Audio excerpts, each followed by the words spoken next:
নমস্কাৰ বন্ধুসকল, welcome to my YouTube channel Assam career job. আজি পুনৰ আপোনালোকৰ এটা ভাল খবৰ আহি গ'ল। ইনকাম টেক্স বিভাগত পুনৰ আপোনালোকৰ কিছুমান গ্ৰেড 3 আৰু গ্ৰেড 4 চাকৰি আহি গ'ল।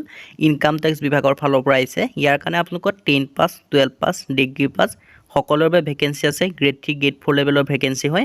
আৰু ইয়াত আপোনালোকৰ লাষ্ট ডেট দিয়া আছে 19 আগষ্ট পৰ্যন্ত আপোনালোকে আবেদনসমূহ কৰিব পাৰিব।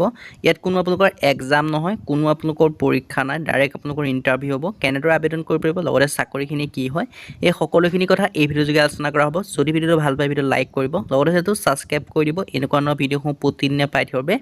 আৰু যদি আমাৰ চেনেল হোৱাটছআপ চেনেল টেলিগ্ৰাম চেনেলত জইন হৈ লোৱা নাই, তাতো আপোনালোকে জইন হৈ ল'ব পাৰে। তেতিয়া আপোনালোকে ডেইলি জবৰ আপডেটসমূহ পাই থাকিব।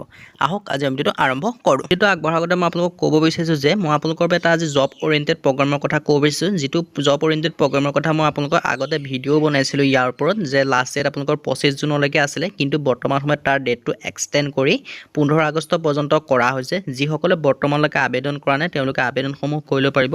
এই জব অৰিয়েণ্টেড প্ৰগ্ৰামটো যদি আপোনালোকে ৰেজিষ্ট্ৰেশ্যন কৰে, তাত আপোনালোকৰ কিছুমান কোৰ্চ দেখিবলৈ হ'ব। সেই কোৰ্চসমূহ কৰিলে আপোনালোকে চাকৰি 100% পাব, অপৰচুনিটি হয়।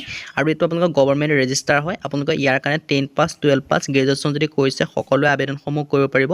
21 এপ্ৰিলৰ পৰা 15 আগষ্ট পৰ্যন্ত আপোনালোকে আবেদনসমূহ কৰি ল'ব পাৰিব। আৰু ইয়াত আপোনালোকৰ দুটা ধৰণে চিলেকশ্যন কৰা হ'ব, এণ্ট্ৰেন্স এক্সাম আৰু মেৰিট বেচিছত চিলেকশ্যন হয়। যিসমূহ 10ত মাৰ্ক বেছি পাইছে তেওঁলোকে এণ্ট্ৰেন্স এক্সাম দিব নালাগে, মেৰিটত চিলেক্ট হ'ব পাৰিব। আৰু যিসকলে 10ত মাৰ্ক বেছি কম পাইছে তেওঁলোকে এণ্ট্ৰেন্স এক্সাম দি চিলেকশ্যনসমূহ ল'ব পাৰিব।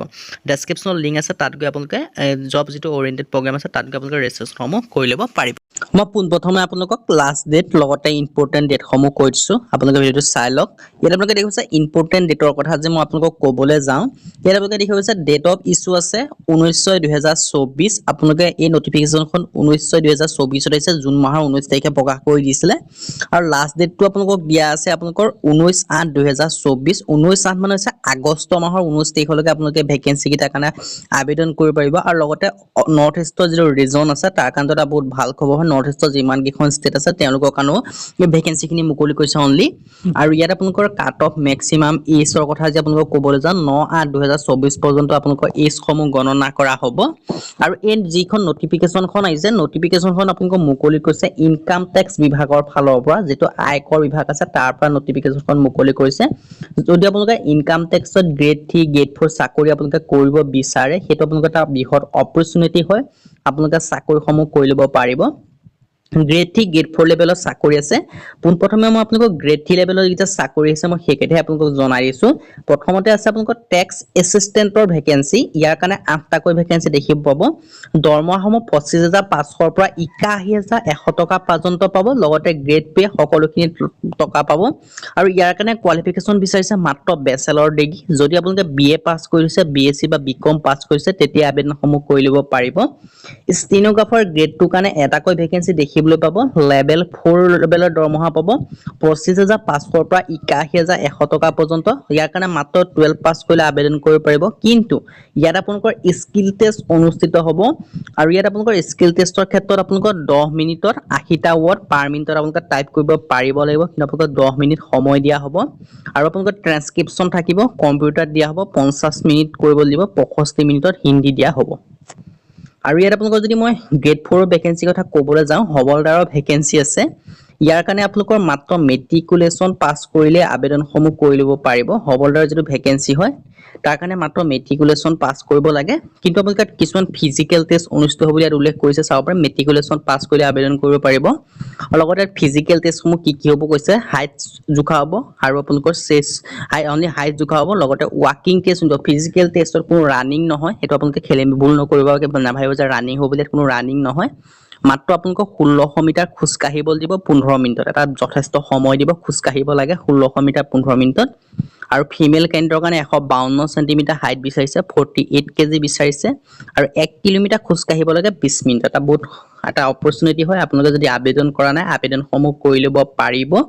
আৰু ইয়াত আপোনালোকৰ ডিচিপ্লিনৰ স্পৰ্ট ইলিজিবিলিটি, মানে এই ভেকেঞ্চিখিনি কিন্তু আবেদন কৰিবলৈ আপোনালোকে স্পৰ্টত মানে স্পৰ্টবিলাক জানিব লাগিব, খেলবিলাক আপোনালোকে জানিব লাগিব।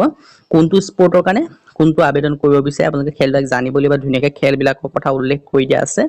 আপোনালোকে ডিটেইলছ এডভাৰটাইজমেণ্টখন চাই ল'ব, কোনখিনি খেলটো জানিব, আৰু সেই হিচাপত আপোনালোকে আবেদনসমূহ কৰি ল'ব পাৰিব। আৰু এপ্লিকেশ্যনৰ ক্ষেত্ৰত আপোনালোকে আছাম যিটো ষ্টেণ্ডাৰ্ড ফৰ্ম বা ষ্টেণ্ডাৰ্ড যিটো ফৰ্ম হয় আছাম নহয় ষ্টেণ্ডাৰ্ড যিটো ফৰ্ম হয় গেজেটেড পাৰ্টনাৰ ফৰ্ম বুলি কয় অফলাইন ফৰ্ম সেই ফৰ্মখন ভালদৰে ফিল আপ কৰিব আপোনালোকে 19 আগষ্ট তাৰিখৰ আগত পোৱাকৈ আপোনালোকে পঠাই দিব লাগিব তাৰ আগতে ফিল আপ কৰা আবেদন ফৰ্মখন লগত এইকেইটা ডকুমেণ্টছ দিব লাগিব মেট্ৰিকুলেশ্যন চাৰ্টিফিকেট দিব লাগিব আৰু এডুকেশ্যন কোৱালিফিকেশ্যনৰ চাৰ্টিফিকেটসমূহ জেৰক্স কৰি পঠাব লাগিব লগতে আৰু যদি আপোনালোকৰ স্পৰ্ট গেমছৰ চাৰ্টিফিকেটসমূহ পঠাব লাগিব এনঅ'চি দিব লাগিব যদি আপোনালোকে চাকৰি কৰে চাকৰি নকৰিলে দিব নালাগে ডিটেইলছ এডভাৰটাইজমেণ্টখন চাই লৈ পেলাই আপোনালোকে আবেদনসমূহ কৰি ল'ব পাৰিব আৰু আবেদনসমূহ আপোনালোকে কেনেকৈ কৰিব মই সেই কথা আপোনালোকক জনাই দিম টাৰ্ম এণ্ড কণ্ডিশ্যনখিনি ধুনীয়াকৈ লিখা আছে আপোনালোকে ভালদৰে ডিটেইলছ এড্ৰেছখন পঢ়ি পেলাই আপোনালোকে আবেদনসমূহ এটা এনভেলপৰ ওপৰত এই এড্ৰেছটো লিখি the sport officer office of the commission central tax Bengaluru north commissionerate নং 59 ground floor SMT Bhavan Ganganagar Bengaluru 560032 এই এড্ৰেছটো লিখি আপোনালোকে পঠাই দিলে আবেদনসমূহ